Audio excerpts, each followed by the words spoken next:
Very good morning, students. Today's topic is the PRAM and VLSI models. PRAM indicates or stands for the parallel random access machines, and VLSI stands for very large scale integrations. So there are two types of machines. One is random access machines. So they are related to the uniprocessors, and the second one is the parallel random access machines. So the first one, that is the random access machines, the in the year the 1963, the Shepardson and Sturgis modeled the conventional uniprocessor computers as the random access machines, that is RAM. So these machines which deals with the uniprocessor computers, that is a single processor computers.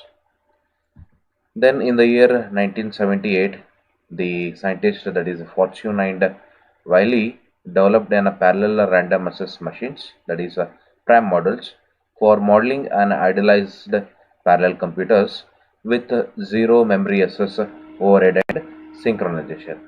So what is this zero memory access overhead? That is overhead memory includes the space reserved for the virtual machines buffer and various virtualization data structures here. So these PRAM models basically are modeled or which are idealized to the parallel computers with the zero memory access overhead and the synchronization. So this figure shows the PRAM model of a multiprocessor systems with shared memory.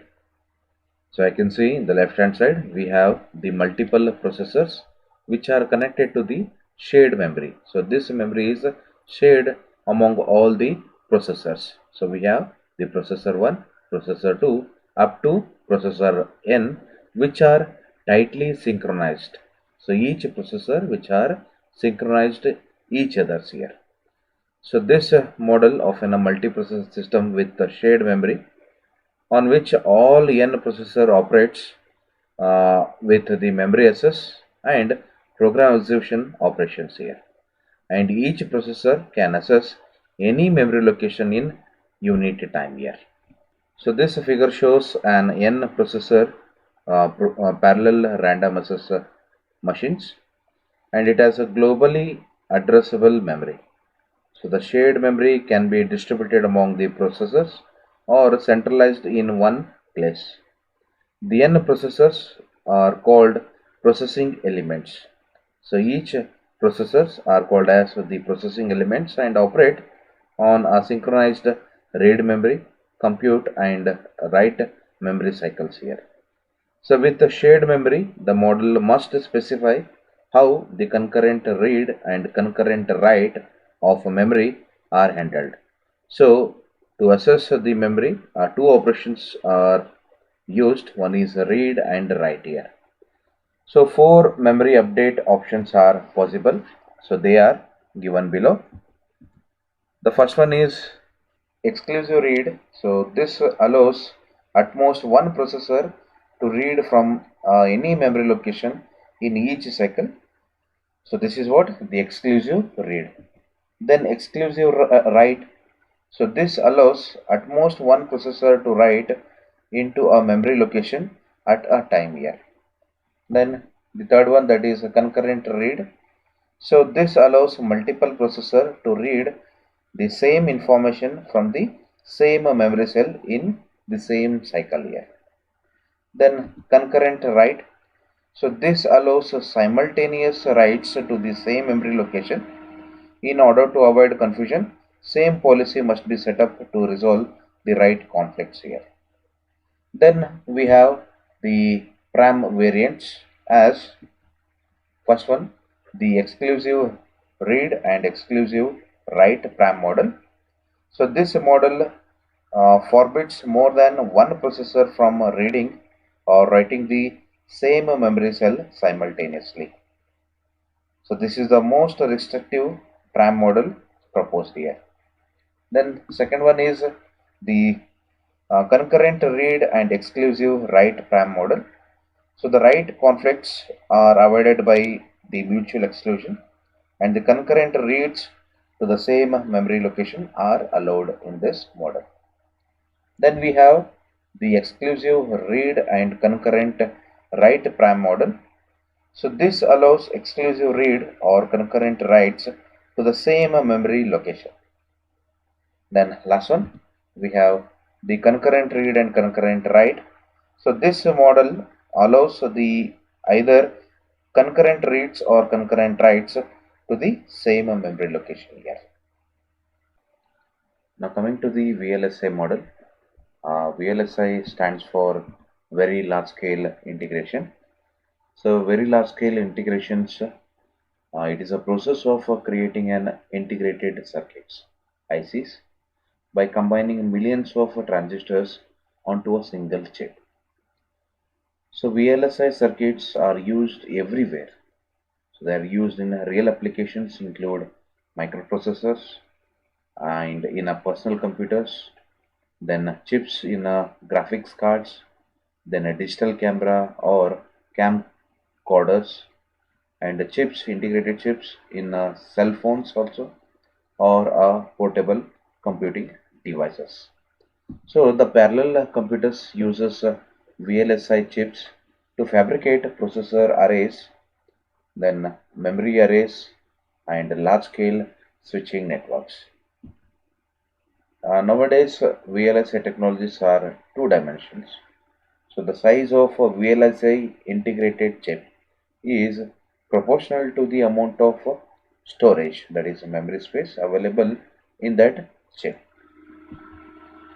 So we can calculate the space complexity of a VLSI of an algorithm by the chip area. Let us consider the capital A, which indicates the chip area of the VLSI chip implementation of that program.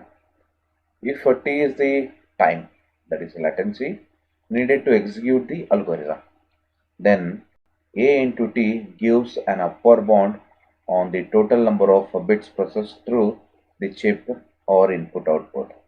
So for certain computing, there exists a lower bound f of s such that A into T square is greater than or equal to big O of f of s. Now coming to the AT square model, it has a memory bond on chip area and bisection communication bond, that is square root of AT. So at the left hand side figure indicates the memory limited bond on chip area A and input output limited bond on chip history represented by the volume AT. Okay. So there are many computationals which are memory bond due to the need to the process large data sets. To implement this type of computations in integrated circuits, one is limited is by how densely the information, that is bit cells, can be placed onto the chip, that is shown in this figure here. So the memory representation of the computation sets a lower bound on the chip area A. So the amount of information processed by the integrated chip can be visualized as information flow upward across the chip area. Each bit can flow through the unit area of the horizontal chip area. So thus the chip area bounds the amount of memory bits stored on the chip here. So the area A corresponding to data into and out of the entire surface of the integrated silicon chip. So this actual measures the set of the maximum input output limit rather than using the peripheral IO pads. Now, as you can see at the right hand side, this figure B